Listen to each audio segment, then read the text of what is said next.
In this video, I'm going to show you how to sign up to the Owner's Incentive Scheme on Ladbrokes. If you find this video helpful, please drop a like and subscribe to my channel. In saying that, let's just jump straight into the video.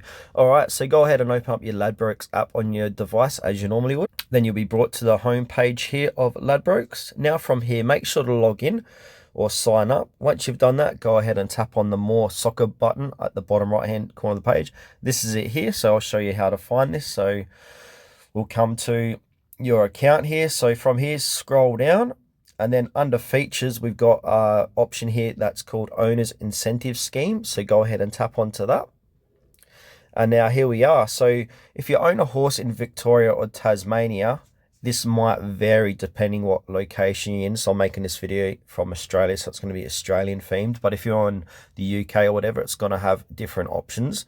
But yeah, what it basically is, Ladbrokes is given back to grassroots racing through the Ladbrokes Owners Incentive Scheme. So you can register for the main breakthrough bonus and receive up to $2,000 in extra prize money, courtesy of Ladbrokes, if your horse breaks its maiden. So you can sign up here and you just go through the process of signing up to this scheme.